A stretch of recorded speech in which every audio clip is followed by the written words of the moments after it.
gravando? Tá gravando! Tá gravando? Tá gravando. Vai. Fala aí, pessoal. Deixa eu ver esse botão. Gravando! Sabadão! 1º de dezembro de 2018, hein? Começando o último dia do mês. Gente, ontem morreu o pai do Bush, o presidente. Eu vi naquelas ondas aí que pede. Bicho, o pai. A gente não vê não. Vamos lá, pô. Hoje é sábado, só fiz vídeo, viu, pessoal? Eu não faço vídeo de noite não, no sábado. Tá bom, sai daqui. O que é pra sair assim correndo? Qual é o problema? Vai. Ah, vai, tô gravando. Vamos lá para mais um episódio desse livão?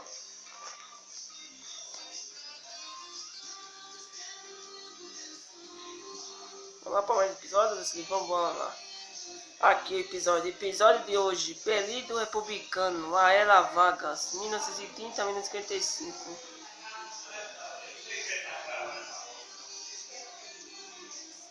Em 31 de outubro chegou ao Rio de Janeiro o chefe da Aliança Liberal, Getúlio Vargas, que tomou posse em 1º de novembro. Nessa data foi instalado no Brasil seu segundo governo provisório, que ia durar 15 anos. Foi criado os Ministérios da Educação, Saúde, Trabalho, Indústria e Comércio.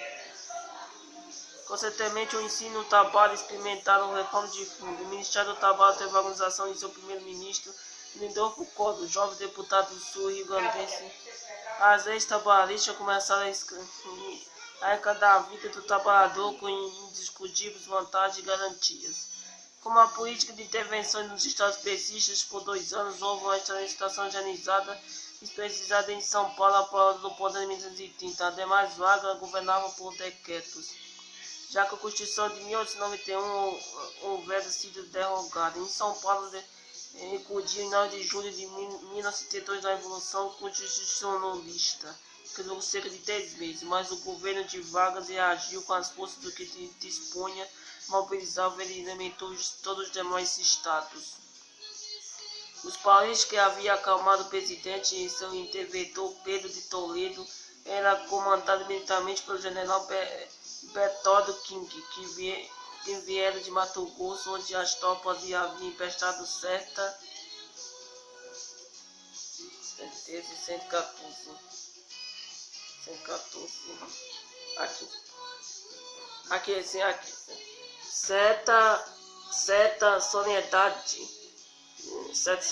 As forças federais eram comandadas pelo general Góes Monteiro, chefe do Estado-Maior da Revolução de 1930, que vieram comandar as tropas sulistas.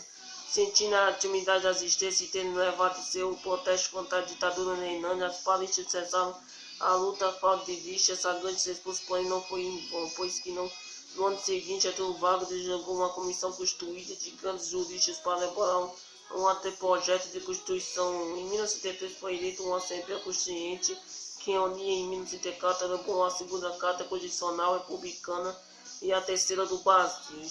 Esteve a mais curta duração de nossa história, ficando uma crescente insegurança pública nacional, causada pelos radicalismos políticos, especialmente o confronto entre Vargas e o Partido Trabalhista Brasileiro, PTB, em 1973. Entre comunistas e fascistas, com o apoio destes últimos, Vargas descartou um golpe de Estado em novembro de 1917, instituiu o Estado Novo de características integralmente ditatoriais, com forte influência fascista e nacionalista, e estudiou a nova Constituição elaborada por juristas conhecidos de tendências fascistas. Francisco Campos, que foi ministro da Educação e agora era nomeado ministro da Justiça, parte responsável pela execução da lei. Ele era o teórico do Estado Novo. A nova carta se destacou pela extrema concentração do poder executivo. O poder legislativo ficava reduzido a mera ficção, e tentando passar transparência e compreender a população no projeto governamental de Vargas, devia a nova Constituição ser substituída a um plebiscito que nunca aconteceu. Getúlio Vargas governou discrecionalmente até 1955. De parte do Executivo tem um sinal de obediência aos dispositivos condicionais. O chefe do governo nada fazia para copiar a lei que ele mesmo havia imposto à nação.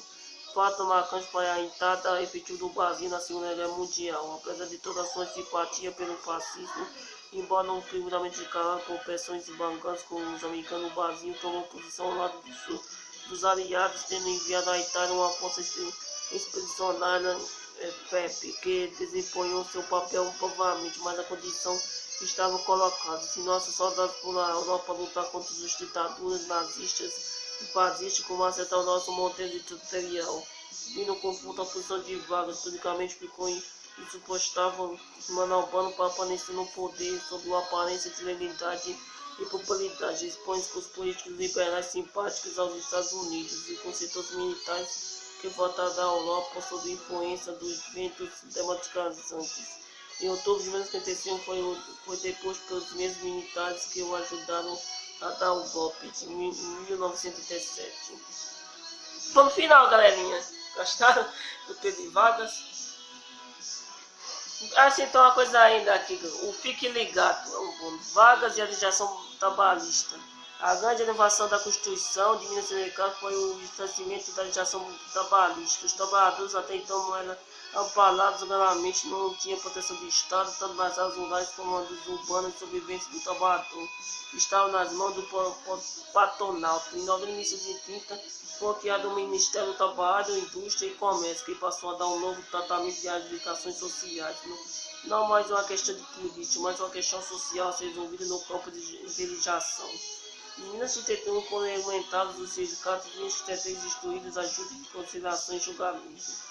A Constituição determinou o estabelecimento de salários mínimos, jornais e jornada de trabalho de 8 horas, destacando semanal remunerando aos domingos, férias anuais remunerados e isenção de dispensas sem justa causa, regulamentação de trabalho de menores, mulheres, etc. Apoiam o poder a promoção de partidos trabalhistas para levar operários da influência de anarquistas e comunistas, o governo passou a controlar o movimento sindical e passou a ser tutelado pelo Estado, que estabeleceu sua regra de conduta. Então assim, ponto final, galerinha. Esse vídeo volta depois da manhã, viu? Amanhã eu posso fazer uma live. Próximo episódio, segundo, a República Popularista. Pronto. Vamos pro bônus agora. A Bíblia. O Leão tá aqui. Com eles. Capítulo 18. Jesus é preso. Depois de fazer a restauração, Jesus saiu dos discípulos e foi para o outro lado do riacho de Cedron.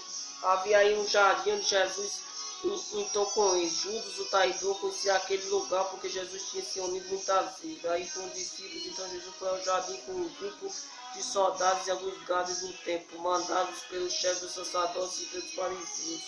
Eles estavam armados e lavavam lanternas e tochas.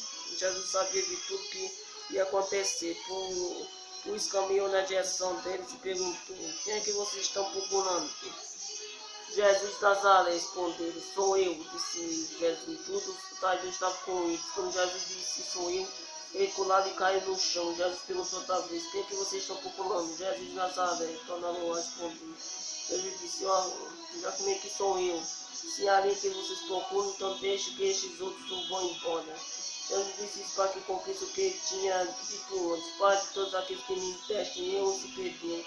Aí Simão Pedro tirou a espada, atacou um empregado do grande sacerdote e cortou a orelha direita dele. O nome do empregado era Marco, mas Jesus disse a Pedro: gateou a espada, por causa você pensa que eu não vou beber o cálice do sofrimento que o meu pai me deu.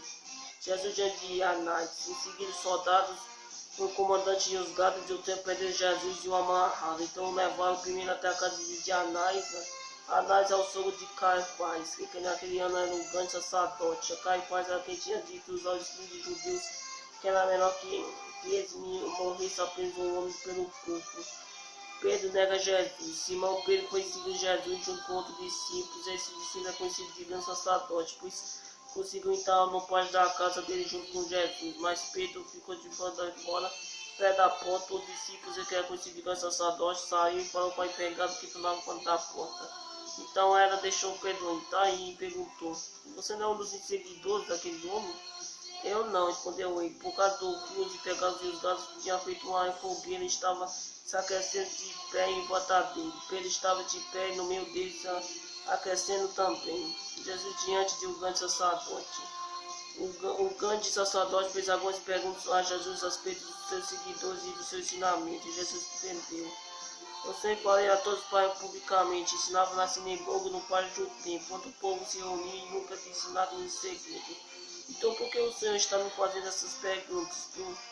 Pergunte ao que me ouviram, porque você sabe muito bem o que eu disse a eles. Quando Jesus disse isso, um dos guardas do templo que estava aí deu uma bofetada e disse: Isso é maneira de falar com o sacerdote? Se eu disse alguma mentira, pobre que mentir, respondeu Jesus.